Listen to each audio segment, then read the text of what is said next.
real estate attorney, and he's also the Santa Clara board attorney. And he has, how many years experience? 30. 30 years experience. And You couldn't tell by my hair. And I don't know if you have any other credentials you want to present. No felony convictions. Yeah. So, this looks like a Senate hearing, doesn't it? Yeah. Mr. Chairman, I refuse to answer on the grounds of intent to discriminate. I like it. Yeah. We're going to go over just one document today. Sorry. Frank asked me to go over one. There's just way too many to go over with any degree of specificity. So we're going to talk about the contract and things that I see that come up on a fairly routine basis. And so I would like to make my talks interactive. I don't want to just yak at you. If you've got a question, if you've got something that I didn't cover, or you're not sure of what I said or why I said it, just interrupt me. Raise your hand so that I see you, and let me know so that we can make this a learning experience for you and maybe a learning experience for me as well. I learn stuff all the time. I had a guy come in yesterday. This is not to be believed. They bought a house in San Jose. They moved in and had terrible termite problems and spider problems and ant problems and flea problems. It had been vacant for a long time. So they move in and they have their termite report, and they're getting ready to tent the house. And the termite company says, gee whiz, it'd be a good idea to go tell your neighbors about the tenting. Question, is that required? No. Absolutely not. So they talk to the next door neighbor, who apparently is 3 sheets of crazy. And they said, if you tent the house, you're going to kill us. Oh. We're going to have to move out of our house and abandon our house, and we're going to sue you. Anybody ever heard that one before? Oh, yeah. San Francisco. Really? Yeah. Really? I've never heard anything that crazy in my life. These people threatened to sue from day one if they were going to tent the property. So we're trying to figure out some way, because they might. Because I looked them up on the website of the Santa Clara County Superior Court, and they've done it before. So I know they're capable of doing it. So I don't want these people to end up in a lawsuit. And we'll talk about lawsuits in a bit. I'm going to pass around contracts. It's got a sample on it. You've seen this contract a million times. You'll notice on the bottom it says that I'm a broker. I am. I don't use my license to compete with you guys. I have a license because A, I wanted to be able to pass the test and see what it was like, see what you guys go through. B, I want to be able to have access to the car website. They've got some really good information on the car website. They spend a lot of money keeping their stuff up to date. Legal updates are really good on the car website. And so I do have a brokerage license. I'm not sure if I've ever used it before, but when you print out the documents, then you get the footer at the end that tells you who it is. So we're going to we can't go over this by page. There's just not enough time. I've been told I've got about an hour. So I'm going to go 2 hours? 2 hours. All right. All right, so I'll go slow then. On the contract, you see this first thing on the contract says date. Yes. Sometimes there's confusion about what that date is used for. When you make an offer, you plug in the date your client signed the offer, right? Every subsequent document in a transaction that asks for the date of the contract, that's the date of the contract. Not the date it was ratified and confirmed, and not the last addendum, not the last counteroffer. That's the date. That's the only thing that makes sense. Otherwise, you'd be so confused that you'd be looking for the date all the time. So that's the date. Even though it may be 2 months old and it hasn't closed yet, that's the date. Okay? Can I ask one quick question? You betcha. What if I prepare the contract today, but my client didn't sign the contract today and he signs a day later? Should I check the He dated the date he signs it, he or she signs So it. I need to redate this then? Yeah. Okay. Okay. The other thing is, and I'm not going to go over every line, but 2A, the disclosure. You all know that you have to have your agency disclosure signed before you actually start representing the client, right? Mm-hmm. Okay. That's real important. The DRE frowns on you entering into an arrangement and then telling the person who you represent. I'm going to tell you a real short story about dual agency because I don't like dual agency. I'm looking at your smiling faces and you love dual agency because you make more money. But in terms of exposure, when you're doing dual agency, my goodness, the exposure that you bring on yourself is really difficult. Imagine that you know that the seller will take $500,000, but he's listed it for $540,000. You represent the buyer. How much information do you give that buyer? If you tell them, well, the seller will actually take $500,000, have you breached your fiduciary duty? Yeah, I think so.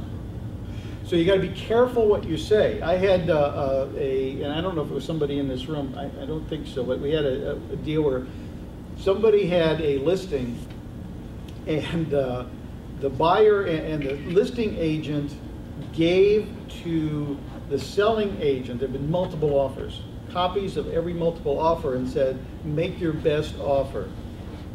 Is that good? Is that proper? They give you the copy of each offer, Uh-huh. and you say make your best offer? Yes. They should have just done the counter without showing the other offers. Yeah, you can't do that. No, You can't, you really can't do that, and that's what he did, and then of course, voila, you come up with an offer that matches the best offer that you were just handed. And the problem was that the offer that was made really was a phony offer anyway, and it didn't work out, so my client's not real happy about it. So you have to make that disclosure early on. Initial deposit. How many of you know that when you take a check, if you don't give it right to you give it right to the title company, right, within 3 days? Mm-hmm. Okay. Do you have a trust log in your office? Yes. Okay, everybody uses that? Yes. Everybody knows what it is? Nod your head? Yes. Your broker's not going to yell at you if you don't know. The Department of Real Estate requires you to log in a trust account check that you get, even though you're not putting it in a trust account. I recommend never putting anything in your trust account, but the biggest issue with the Department of Real Estate is trust account violations. I've got 2 right now, and they're mostly property management. These guys never can keep their books balanced, and even if they're honest, smart, and hardworking, they still can't keep it balanced. And if you're out of balance, as far as the DRE is concerned, they don't care. It's a violation. It's got to be absolutely perfect. And so I recommend that when you're doing real estate transactions like what you're doing, is you never put it in a trust account. You always take that check to the title company. That's exactly. Actually, I just did that. We ratified a contract, pick up the check and drop it off the title. Sure. That's exactly how you do it. Then you don't have an account. But you do have to log it in something that the broker provides for you. And if they find out you don't have a log, then you get dinged again. I had a client who didn't have a log because they didn't know they were supposed to have a log. And so what happened is the Department of Real Estate came in and did an audit, and they said, "Where's your log?" And they said, "What are you talking about? We don't have a trust account. We don't have a bank account. We don't put any money in a bank account. We don't need to do anything else." And they said, "No, you have to have a log." And so they gave both of the brokers a restricted license for failing to have a log. So, yep. Roger, what's happening if you can't deliver the check to the title company? That's what what they I do. do all the time. Sure. Just drop it over. Well, the only thing I would say with that is you got to make sure that they actually did it. If you take it, you know what happened. If you say to your client, the contract requires you to put your deposit into escrow in 3 days, and they say, "Sure, I'll take care of it." Sometimes it happens where we've had disputes with contracts, and we start getting into it a little bit deeper, and then you find out, hey, there's no money in escrow. Oh, what are we fighting over here? Right. They didn't deposit their check to begin with. It's probably not a legal contract because there's no consideration. This contract says 3 days, put your money up. You don't put your money up, you haven't performed. But who's going to know that unless the title company's on top of it? In his question, in that case, because his client took it to escrow, does he still need to log it, or he doesn't because the client took it directly and he never received it? Yeah, good point. Yeah, he doesn't have to log it because he never touched it. Okay. And maybe what you need to do is just have the title company email you when they have the check, and then you know. You get a receipt. Receipt. Yeah, they're very good at getting receipts. Okay, you guys are on top of it. That's good. I can't stop you yet. I'm going to work a little harder then. But when you make an offer, Yeah. okay, when are you and you haven't got it ratified? Right. Do you still have to log that check in before it gets ratified? Great question. I used to Yeah, I used to photocopy. That's Excuse exactly, me? we have copies. I use photocopy. No, the client just. I think the answer to that is photocopy. yes, as long as it's been handed to you. Now, it may be a TFT, it never goes through, Right. but you still have to log it in that If you. you touch that got it, you have to log it in. Yes. Yeah, but photocopy, do you have to log in? No. No, if your client's taking it to escrow again, is that what you're saying? Are you just taking a copy of their No, check? the ratified contract, because No, when we make I the mean, offer, we're not sure. I took a I don't check think last the real night, check. but I didn't log it into anything because I didn't know you had a log. Okay, so that's good, that's fine. Yeah. No harm, no Yeah, foul. log. So what do I do to do that? Do I have to come by the office or No, can you I? can just send a copy to Nanji and he'll log it in for you. Okay. Yeah, you don't have to come in physically I don't and have do to it yourself. physically bring the check in. No, you just have to send us a copy of the Okay. check and You know, the check certificate. Yeah. The problem was, even the best real estate agents, these contracts have become so complicated, and there's so much information, and every 2 years they throw more information into these things. And it's a lawyer's holiday, you know, because I can look at any file, almost any file, and pick out something that I don't like, because nobody's perfect. And then you get pounded on in a litigation, mediation, or arbitration, why didn't you do that? So all I can say is all you can learn today is just be as careful as possible, follow the rules established by the broker for the office, and try to adhere to those. And that's the best you can do, really. You're not going to be perfect. Strive for perfection and hope for the best is what I'm saying. Yeah. So my question is, again, like he was referring to, if you're making an offer on something, when I did the GRI course like 7 years ago or whatever it was, they had people come in and they said specifically, if you're making the offer and you're saying you're putting this much money, you know, $15,000 down, whatever, technically that's your word, so you should collect the check from them to say you have it in hand. But I prefer not to collect a check, like you said, to get it photocopied. So what's correct, what's not? Has it changed in 7 years? Because an attorney is the one that told us to do that in those clauses, but it's been 7 years, so much changes. Do I still technically have to collect So them the, then? from legal point, it has to be real check or just photocopy would be okay. I think you're probably okay with a photocopy that indicates that the check has been written to First American Title Company, Chicago Title, whoever you use. Because remember, you have to have consideration for this offer. And if you're not clear that the check has really been negotiated by the title company, then somebody's going to be asking you when the thing breaks down and the seller wants that deposit, how come there's no money in the escrow? And that was the question I was saying, because that's why they say collect the money, because then Correct. technically you've done your job, you log it in, you deliver it, and you say, I've done my job to deliver the money if someone doesn't come and deposit the money. I mean, I know you keep track of it, but that was their thinking of why you should do it. So I just wanted to verify, because it's been years. And Yeah, I think that's a good idea, because again, the issue, Frank and other people here are trying to avoid having to log it in, so they're just telling the client, go do it. But you gotta make sure that it actually gets there.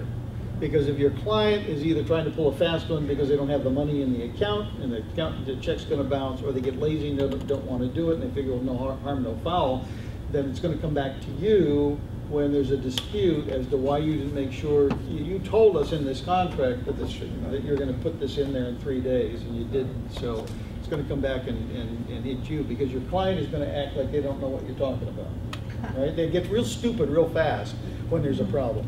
So the 3 days is the business day. What does this say? If it says 3 days, Or it's 3 calendar days. day. Business. Yeah. Business is business. Three Okay. business So if days. you don't perform in 3 business days, 3 business is the days. listing agent can cancel the deal, or have to give a 48-hour notice to perform? Gave for the. I think if you No, don't. I have an internal agent say he canceled my sales on the spot.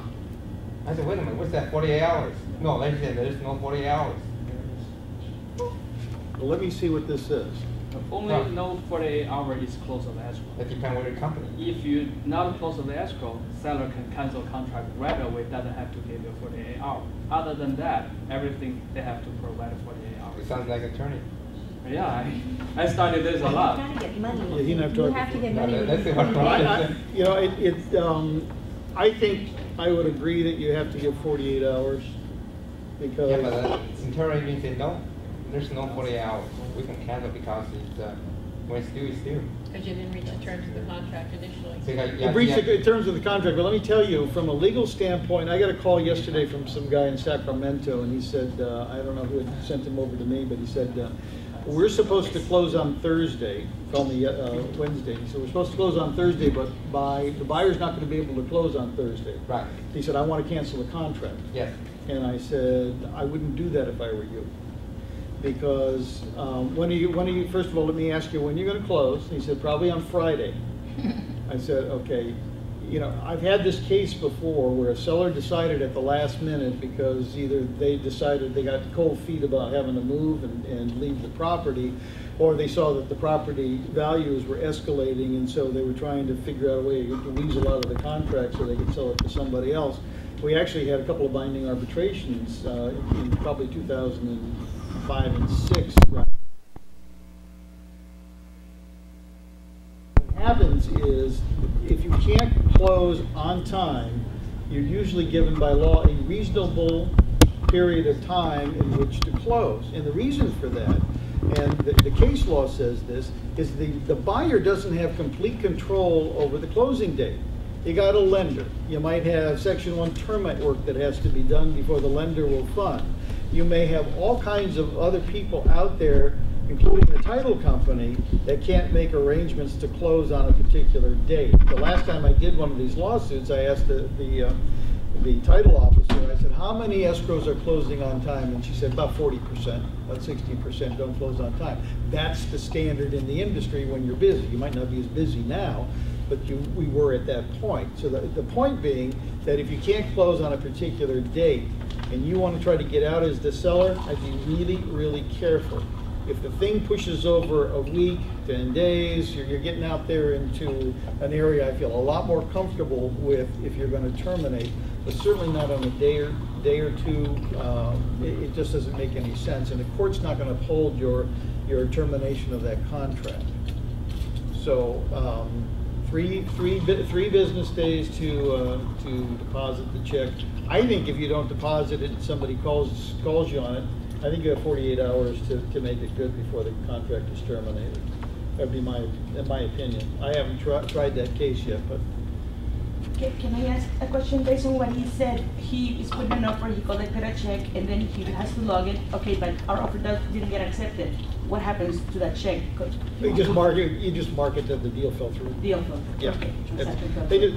The DRE just wants to trace what happened to those funds. And it's probably less serious now that it used to be in the old days that people actually had trust accounts. Lawyers have trust accounts. Yeah. So if I take your money and I'm going to do something for you, then I work against that trust account balance.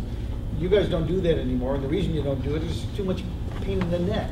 There's too much hassle, and you're going to get in trouble with the DRE because if a check bounces and you have a late charge or something like that, what happens to that? How do you reconcile your accounts so it works? You put your own money in, you try to get it from your client. That's what usually happens in property management situations. A check will bounce. Who's going to pay for that check? Now you're out of balance. And even if you put your own money in, the DRE has a problem with that. And they go after people for trust violations, probably 60–70% of the cases. What's happening? We have the trust account online. You have what? Can we have a trust online? I mean, trust account online. Can we do that? We don't have a trust account. Oh no, we got just log in, But- everything Oh, online. you mean we have a trust log? Yeah, we have a trust log. Trust log online. Yeah. Can that, Do we have that? is that online? Well, we don't have. See, that's easy. Yeah. We just plug in there and we just log in there. Again, what happens that if you're submitting an offer and you're collecting from the buyer just a copy of their check and not the actual check? Until it gets ratified, and then we go and deposit this money in escrow. We had that I think we just had that question. I think so- you need to I think you have to have a real check to protect yourself. Okay.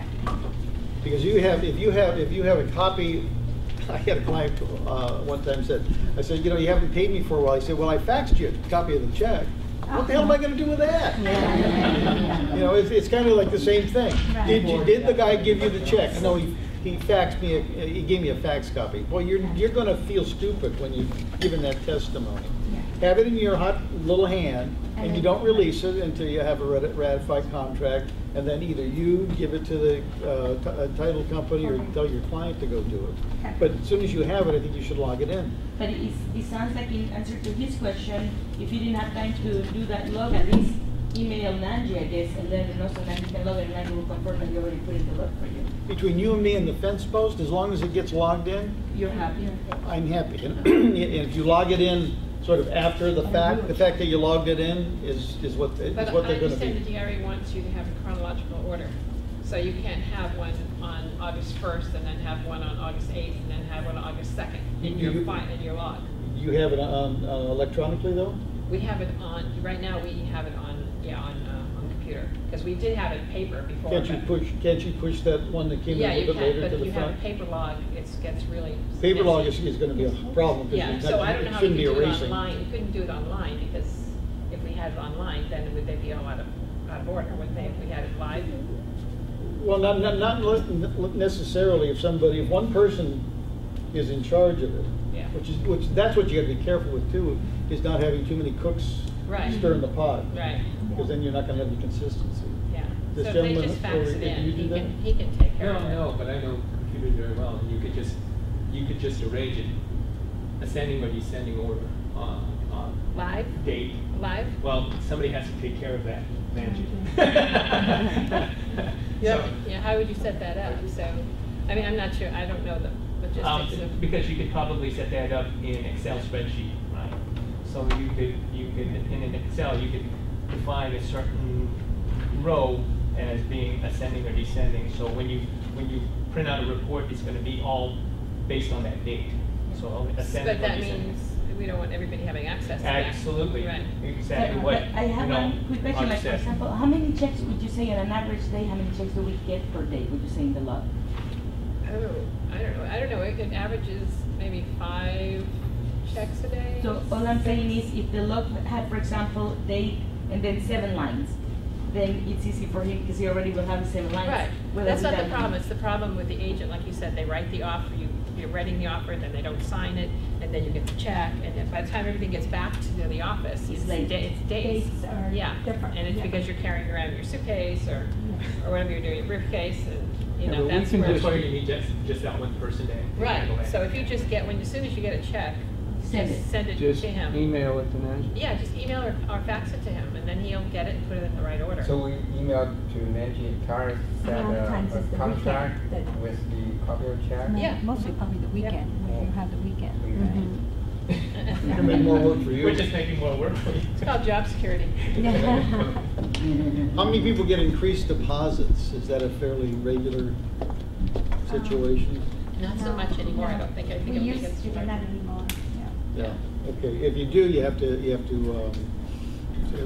do another form in here because especially if you initial the liquidated damages clause, Right. when you put more money in. Well, We'll talk about that when we get to that. It's 3%. I have one situation that the price, I mean, the offer is $1 million, and the asking price $1 million. We do like a 1.1. But the buyer putting down $400,000 initial deposit. Oh, why? Yeah, it's true story. Yeah. Why? That's a Or lot of with money. another liquidated. Try to impress the lender because the REO property. And- And 12 offer, we got it signed in 20 minutes. Wow. We need to do that, we need to do something. Well, That's you know, a there's technique. some REOs that do Yeah. request 1%, and then within 10 days, the other 2%. Right. You know, I've seen that request So on you- their Is that offer. legal? Yeah, it's okay to ask for any amount for the deposit. Yeah. But if you're gonna sign the liquidated damages amount, then it can't exceed 3% of the purchase Yeah. price. The problem with that scenario, I mean, it impressed the lender, but let's assume you had a dispute with the lender. Who's got the money? Lender. No, title company's got it. Title. And they're not giving it back unless both parties agree. Yeah. And I've seen people squeeze people, well, you know, I'll give it back to you, but you're gonna give me 5%, 6%. Whoa. How bad do you want it? You wanna go fight over it? Get yourself a lawyer and we'll spend $20,000 fighting over it. And 6 months, or a year, or what have you. It's dangerous to have somebody holding your money because the title company's just not gonna let it go. Even if they agree with you, they're not gonna let it go. If they do, they do so at their own risk, because you've got to have those signatures to do it. So maybe, Myrna, I don't quite understand, but you know, how about that pass-through money? How does that work then? What's the pass-through? Maybe you can explain. that. Okay, so you know how sometimes we have a multiple offer situation. I mean, I actually did this in my own home. I had 7 offers that I wanted to beat out. I really wanted the house. I decided to go in with no contingencies and immediate pass-through money of I think it was $80,000 or $90,000. What do you mean pass-through money? Give it Like, to- I gave it to them, seller? if they accepted my offer, they took it right away. If I changed my mind, it was Yeah, theirs. that's it. You can't do that. Non-refundable? Yes, but I was willing to take that chance. You I really can't wanted do the it. house. No, they did accept my offer. I was not the Can't highest make it offer. non-refundable? Only commercial property can you do non-refundable, Wow. right? Okay. So that's not legal? It's not, no, So it's that's not good to legal. know that You it's do not, that it's only non-refundable. commercial property, okay, so. Only commercial. Well, the other thing is that you run a great risk if there's a problem of ever getting that money back. At least if you have a neutral depository like an escrow company, title company, you know they're not going to give it to anybody. What happens if the seller takes your money and it flees and leaves the country? Yeah. You're never getting it back. I don't care whether they're not supposed to have it or not. That's the risk you run. Even if I had to accept their offer? Well, yeah, but let's assume, I've seen this scam going on. The scams that are going on in real property are incredible. Yeah, That people aren't even on title and they're selling properties. yeah. I've got people going, I have people making up releases of loans. Yes. I've got one right now in Sacramento, up in El Dorado County, Yeah. where these people made up releases of 2 Wells Fargo loans on the property to the tune of maybe $400,000 or $500,000. Uh-huh. And they look like releases of liens, but Wells Fargo never signed any of this stuff. And so they file them of record, then they turn around and they get a bogus loan with no money passing, and they record the deed of trust to replace the Wells Fargo, and then they sell the property and they get paid off for the bogus loan. Property transfers, title transfers. My client ended up with the black bean here. And then Wells Fargo came roaring back saying, wait a minute, guys, you sold this property, title company, and you bought it, buyer, and we never got paid. Yeah. Well, the title company thought that these releases were valid, and so they closed escrow thinking they were valid. They had no reason to believe they weren't, and now we got a big mess. We've got 10 lawyers and a big... You know what's crazy? That the offer was actually made to an attorney, because the attorney was the trustee for that trust. And the attorney said it was perfectly legal, and he was a real estate attorney and also a trust attorney, and he took my offer and he did take the money. I mean, the money did get passed through, and he said it's perfectly legal. Well, and I just found out it's not. But what you're saying, it gives me a little more comfort, because if you got a law license and you take somebody's money and then you steal it, you'll go to jail and you'll lose your license. Well, yeah, it was done with the trust attorney. It was done with the trust attorney of that trust, and that's why he recommended, even though my office was lower, to take mine. Well, I and said at the didn't hold counter. it in trust still pending... No, you got passed through to the clients, and I closed within 3 weeks. But the thing is, I just found out that's not legal on a residential contract. No, and it's dangerous too, I think. And so, in my case, I did get the house. I mean, but I mean, Well, you know, you did it for yourself. I did it for certainly myself, would not but- recommend doing that with Or any of your not, clients. I'm glad, because I want you to know I actually have volunteered that idea to my clients, and now I know I can't. Yeah, I think So I that's won't. very, very You dangerous. don't volunteer I that. would. Very dangerous to do. My question is regarding the title issue. Is when I was making an offer, it was for a trust property that was being sold, that they had permission to sell it through the trust, but they were adamant they wanted Chicago title being used, and I know that she's had problems with the Chicago title, right? So I was trying to let them know, hey, we're, you know, since if you're going to accept our offer, we're entitled to choose who we want. Sure. But they were adamant saying, no, you're going to either go with them or not. I guess in this case, we decided to pass on it anyway. Yeah. But is there anything that can be done, any paperwork or anything that I could say, hey, listen? I think it may be a RESPA violation. to No, it is, insist but I don't know, on- you know, unless you file a complaint or what, but I want to go through Yeah, that whole and there's so many process. things that we'll talk about today that there's not a whole heck of a lot you can do. Okay. Because in order to get involved in a lawsuit to try to assert your rights, you're talking about a ton of money and a lot of time. You don't have time for that. You're trying to get things to move on. The other thing with title, before we move off that subject for a moment, How many of you actually research who owns the property when you're when you're making an offer or you're representing a seller? I'll tell you a couple of cases I've had where two people were on title. Frank and I are on title. And Frank says, well, Roger doesn't live here, he lives in Virginia, but I have his authority to go ahead and list and sell this property. So he says, okay, he's a trusted guy. So you get the property under contract, and then the title company gets involved, and you don't find out the truth until you get really close to, to close. And so the title company contacts the guy in Virginia, and he says, hey, I never gave anybody permission to do anything. I'm not selling, I'm not signing anything.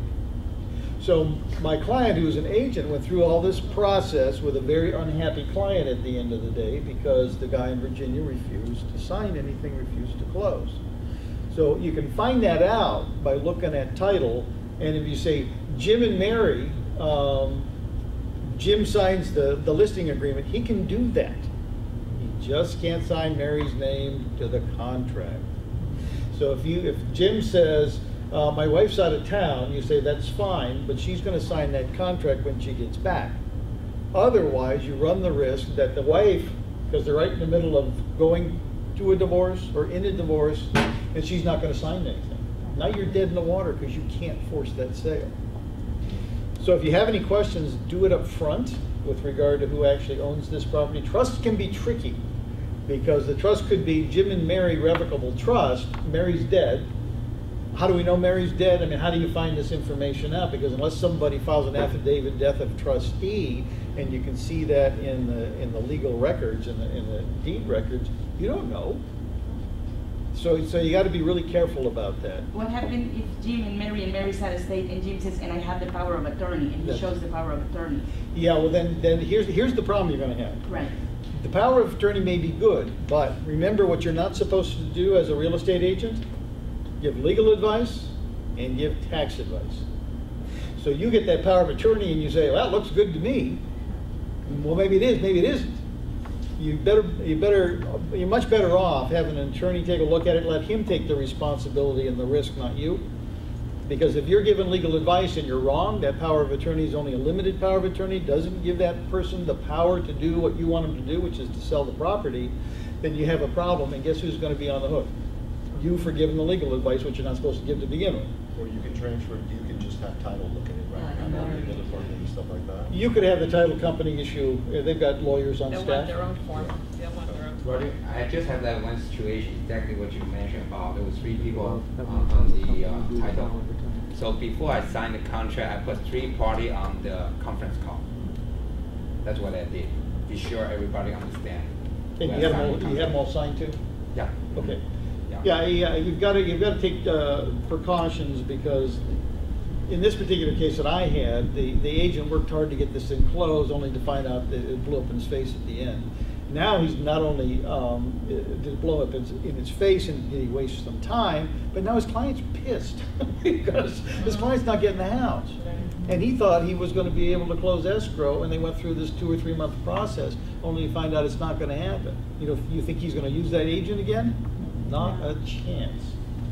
And we're also having that problem with rentals, with people foreclosing and renting the property out prior to the foreclosure and not telling the agent it's in foreclosure. Yeah.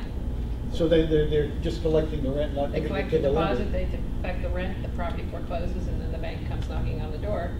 What are the tenant's rights in that case if they have a lease for 12 months?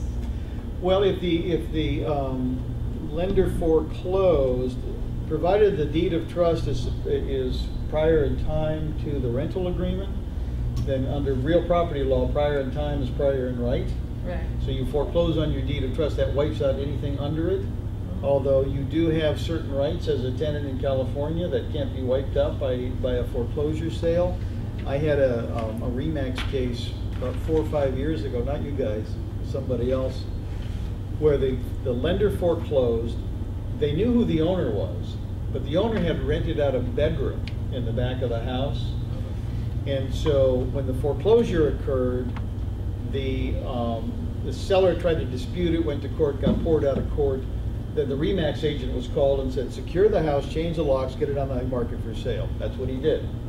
And when he was changing the lock, some guy came up and said, hey, I'm a tenant. I have space in that house and my belongings are there.